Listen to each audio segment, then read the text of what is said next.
খুব সংক্ষিপ্ত রাখবো আজকের ভিডিওটা, কিন্তু প্লিজ একটু দেখবেন। 5 থেকে 6 মিনিটের ভিডিও রাখবো আজকে, বেশি বড় একদমই করার প্ল্যান নেই।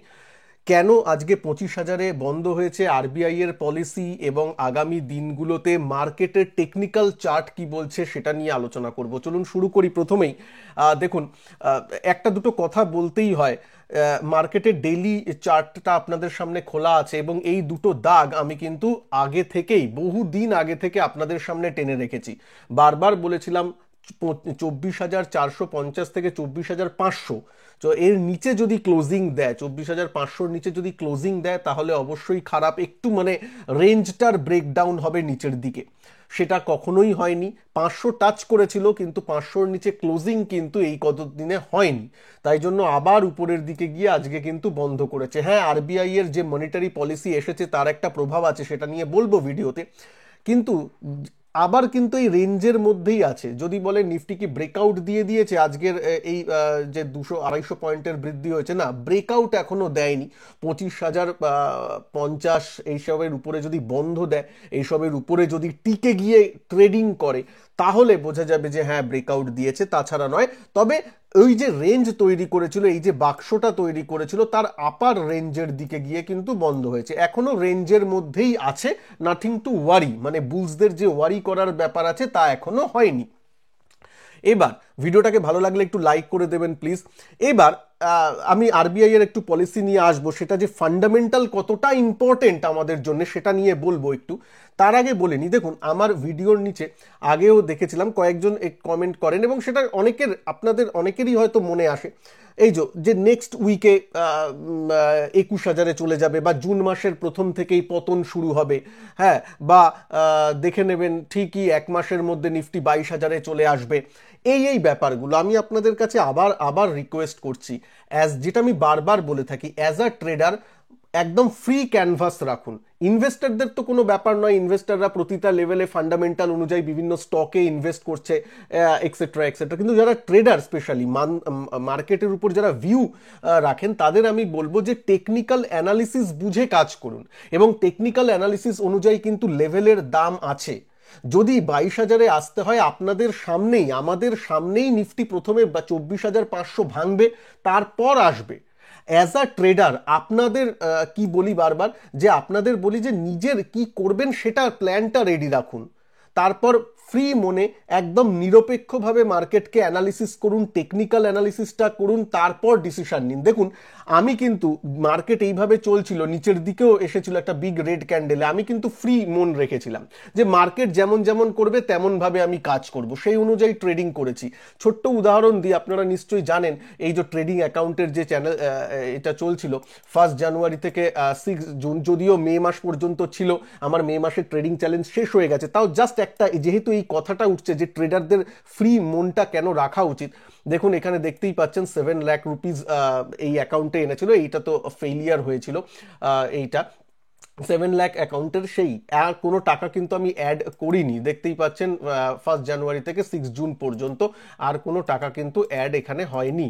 ঠিক আছে, যাই হোক, সেটার যদি আমি এখানে ট্রেডার ডায়েরিতে আসি, ট্রেডার্স ডায়েরি, ইয়েস, এখানে যদি এসে আমি মান্থলিতে যাই, তাহলে দেখতে পাচ্ছেন নিচে এই যে মে মাসের ট্রেডিং চ্যালেঞ্জ ছিল, সেখানে কিন্তু আমরা ওভারঅল 2,80,000 টাকা প্রফিট, মানে মোটামুটি 40%-এর মতো, পার্সেন্টেজ টার্মসে 40%-এর মতো প্রফিট করা হয়েছিল। জুন মাসের প্রথমে, আপাতত জুন মাসের প্রথমেই কিন্তু ওভারঅল 2,51,000-এর মতো প্রফিটে চলছি। এখনো কতটা হবে জানি না, কিন্তু এরকম চলছে। এটা কেন হয়েছে জাস্ট আমি এক্সাম্পল দিয়ে বোঝাতে চেয়েছি যে অ্যাজ আ ট্রেডার খোলা মন রাখলে, একদম খোলা ক্যানভাস মনের মধ্যে রাখলেই কিন্তু এই ব্যাপারটা করা যায়, যে মার্কেট যেমন যেমন আমাকে বলবে আমি তেমন তেমন ডিসিশন নেব। এই নয় যে জানুয়ারির সেকেন্ড উইকে মার্কেট নিচে চলে যাবে, জানুয়ারির থার্ড উইকে মার্কেট 26,000 চলে যাবে, এরকম আগে থেকে ধরে নেওয়া, এইগুলো কিন্তু হয় না, কারণ মার্কেট আমাদের সবার থেকে বড়। আমি বলে দেবো যে মার্কেট নেক্সট মাসে কি করবে, এইটা কেন? বরং মার্কেট কি করবে সেই অনুযায়ী আমি আমার কর্মপন্থা বা কিভাবে কাজ করব তার প্ল্যানটা রেডি রাখবো। মার্কেট নিচে এলে নিচের দিকে যাওয়ার স্ট্র্যাটেজিগুলো নেব, মার্কেট উপরের দিকে গেলে কোনগুলো ভালো ভালো স্টক যারা সুইং ট্রেডিং করেন সেই দিকে নজর রাখবো, যারা এফএনওতে কাজ করেন তারা মার্কেট নিচে এলেও কিভাবে করা যায় সেই ধরনের স্ট্র্যাটেজিতে মনোনিবেশ করবেন। এইভাবে খোলা মন রাখুন, আবার বলছি ট্রেডারদের। না হলে এই কেন বললাম, এত বলার কারণ কি, কারণ এই যে চপিনেস, এই দেখুন উঠছে নামছে, এই যে সাইডওয়েজ বা রেঞ্জ বাউন্ড মার্কেটেই কিন্তু স্লটার হয়, ট্রেডাররা স্লটার হয় এবং ইনভেস্টাররাও মনে করে কি করব, একটা দ্বিধাগ্রস্ত ব্যাপার চলে আসে। এই দ্বিধাটা কাটাবার জন্যই এতটাগুলো কথা। তো যাই হোক, এবার আসবো আরবিআই এর কথায়। তার আগে একবার ছোট্ট করে বলে নিই, আর মাত্র দুদিন বাকি আছে, যদি বলি একদিন বাকি আছে, আজকের আর কালকে 7 তারিখ 7ই জুন আমার সুইং ট্রেডিং যে কোর্স চালু হচ্ছে 8ই জুন থেকে, মানে কালকে পর্যন্ত 7ই জুন পর্যন্ত এনরোলমেন্ট ফ্রি আছে, মানে ফ্রি বলতে ওপেন আছে, এনরোলমেন্ট করে নেবেন। গুগল প্লে স্টোর থেকে সঞ্জয় টক্স এই অ্যাপটা ইনস্টল করে নেবেন, বা এই ভিডিওর নিচে ডেসক্রিপশন বক্স বা ফার্স্ট কমেন্ট বক্সে লিঙ্কও দেওয়া আছে, সেখান থেকেও জয়েন করে নিতে পারেন, মানে অ্যাপে জয়েন করে নিতে পারেন। তারপর অ্যাপ থেকে কিন্তু এনরোলমেন্টটা করে নেবেন যারা সুইং ট্রেডিংটা আমার থেকে শিখতে চান। আবারও বলছি, আমি স্টুডেন্টদেরও কোনো রকম আমার ট্রেডের ওই টিপস বলা, টিপস সার্ভিস ওইসব কিচ্ছু করি না, কোনো ফিনান্সিয়াল অ্যাডভাইজার দেওয়া হয় না, no tips and no advisory, ঠিক আছে? আমি শুধু শেখাই যেটা মানে যার উপর ভিত্তি করে আমি স্টক সিলেক্ট করি, যে ট্রেডিং মেন্টালিটি রাখি, যে ট্রেডিং সাইকোলজিটা নিজে রাখি, সেগুলোই আমি স্টুডেন্টদের শেখাবার চেষ্টা করি। যাই হোক, এবার আসি আরবিআই এর পলিসিটা একটা কিন্তু গ্রাউন্ড ব্রেকিং, আমার দেখা এই রিসেন্ট টাইমের মধ্যে সব থেকে বেস্ট মনিটারি পলিসি আজকে আমি আরবিআই থেকে পেলাম। সুন্দর হয়েছে, 50 বেসিস পয়েন্ট কমিয়ে রেট কমানো হয়েছে। গতকাল আমি ভিডিওতে বলেছিলাম যদি 50 বেসিস পয়েন্ট কমে যায়, যদি 50 বেসিস পয়েন্ট কমায়, তাহলে কিন্তু মার্কেট মানে ব্যাংক নিফটি হয়তো লাইফ হাই আপনারা দেখতে পারেন। এই কথাটা বলেছিলাম কিনা মনে থাকলে প্লিজ নিচে একটু লিখবেন কমেন্টে। এই কথাটা বলেছিলাম, আজকে কিন্তু তাই হয়েছে। 50 বেসিস পয়েন্ট কমিয়েছে রেট এবং তারপর কিন্তু বাজার বেড়েছে। কিন্তু মেন বাড়ার আরও একটা কারণ হচ্ছে, সেটা হচ্ছে সিআরআর কাট। সিআরআর কাট করলে কি হয়, লিকুইডিটি মার্কেটে বেড়ে যায় বা বাজারে বেড়ে যায়, যেই লিকুইডিটিটার কিন্তু খুব দরকার পড়ে। তার সেই খবরটা কিন্তু আরো ভালো লেগেছে বাজারের, এবং সেই জন্যই কিন্তু বাজার র্যালি করে গেছে একদম, যেখানে 24,700-তে বাজার ছিল, তারপরই কিন্তু আরবিআই এর পলিসি আসার পর 25,000-এ চলে গেল এবং 25,000-এ ক্লোজিং দিল। ক্লোজিং 25,000-এর কাছাকাছি হয়েছে, ভালো। এখনো কি ব্রেকআউট হয়ে গেছে? একদম নয়, ব্রেকআউট এখনো হয়নি, তবে ওই বক্সের আপার রেঞ্জের দিকে আছে, আমি লাইন টেনেই দিয়েছি। সুতরাং 25,050-এর উপর যদি টিকে যায়, তাহলে কিন্তু ব্রেকআউট আসবে বলে মনে করা হচ্ছে। 25,050 এই লেভেলটা একটু মাথায় রাখবেন, এখানে টিকে থাকতে হবে। ওই টাচ অ্যান্ড গো করলো ওইটা ব্যাপারটা নয়, আশা করি বুঝেন ওই ব্যাপারটা। তো যাই হোক, এইটা বলার ছিল। আর আবারও বলছি, শর্ট এই বাজারে থাকাটা অ্যাটলিস্ট ব্যাংক নিফটিতে অতটা ভালো নয়। আমি গতকালও বলেছি আরবিআই পলিসি ভালো হলে, এবং গত কয়েকদিন ধরে বলে আসছি যে অর্থনীতির মুখ হচ্ছে ব্যাংক নিফটি, এবং ব্যাংক নিফটি কিন্তু ওর লাইফ হাইয়ের কাছে কনসলিডেট করছে। লাইফ হাইয়ের কাছে যদি দাঁড়িয়ে থাকে, তারপর যদি, এবং চার্ট প্যাটার্নে দেখিয়েও ছিলাম আপনার ব্যাংক নিফটিটা, মনে আছে? ব্যাংক নিফটিটা এখানে, এই যে এখানে দাগ টেনে দিয়েছিলাম, এবং এখানে বলেওছিলাম যে ব্যাংক নিফটি কিন্তু সুন্দর উপরের দিকে এরকম রাউন্ড জিনিস তৈরি করছে, মানে কনসলিডেশনটা কিন্তু ভালোর দিকে হচ্ছে।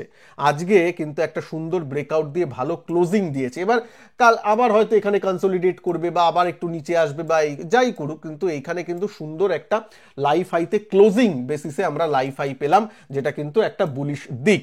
যাই হোক, আর মানে আরবিআই পলিসি যথেষ্ট ভালো, ভারতের ইকোনমি এখনো স্ট্রং আছে। আবার বলছি, যদি কোনো কিছু পরে ওই এফআইআইদের জন্য বা আপনার বিদেশে ওই ইউএস এর বা অন্য যুদ্ধজনিত যে জিওপলিটিক্যাল ইস্যু, ওইসবের জন্য কিছু হলে হতে পারে। তাছাড়া কিন্তু অর্থনৈতিক দিকগতভাবে ইকোনমিক্যালি ভারত স্ট্রং আছে। বাজারে ধরে নেবেন না যে 22,000 আবার আসছে। এলে আমি বলছি না যে আসবে না, আসতেও পারে, এলে আমার আপনার সামনে দিয়েই আসবে। টেকনিক্যাল চার্টে সেটা চলে আসবে, সে ব্রেকডাউন করবে, লোয়ার লো লোয়ার হাই তৈরি করবে, এইভাবেই সে যাবে। অ্যাটলিস্ট 24,500 ভেঙে ট্রেড করবে, 24,000 ভেঙে ট্রেড করবে, সেগুলো তো হতে দিন, তারপর মাইন্ডসেট রাখবেন। খোলা ক্যানভাস হয়ে, খালি ক্যানভাস হিসাবে আসুন মার্কেটে অ্যাজ আ ট্রেডার, যারা ট্রেডার স্পেশালি। ঠিক আছে, যাই হোক এইটুকুনি বলার ছিল। ভালো থাকবেন সবাই। ভিডিওটাকে ভালো লাগলে একটু লাইক করে দেবেন। যারা সুইং ট্রেডিং চ্যালেঞ্জে এই সুইং ট্রেডিং কোর্সে জয়েন করতে চান, কালকের মধ্যে জয়েন করে নেবেন। কালকেই লাস্ট ডেট, 8 তারিখের থেকে। 8 তারিখের রাত 9টা থেকে কিন্তু ক্লাস, 8 তারিখে রাত 9টা থেকে ফার্স্ট ক্লাস। সুতরাং যারা এনরোল করেছেন তারা জয়েন করে নেবেন। আপনাদের অ্যাপেই দেখবেন ওই সুইং ট্রেডিং কোর্সে ঢুকে নিচের দিকে, একটু নিচের দিকে স্ক্রোল করলে নিচের দিকেই দেখবেন ক্লাস শিডিউল হয়ে গেছে। রাত 9টা থেকে ক্লাস অলরেডি শিডিউল হয়ে গেছে। ওখান থেকেই লাইভ ক্লাসের সময় জয়েন বাটন পেয়ে যাবেন। 9টার সময় জয়েন বাটন এসে যাবে, সেই জয়েন বাটন ক্লিক করে অ্যাপ থেকেই লাইভ ক্লাস জয়েন করে নিতে পারবেন 8ই জুন রাত 9টায় থেকে। ভালো থাকবেন সবাই। নমস্কার, জয় হিন্দ, বন্দে মাতরম।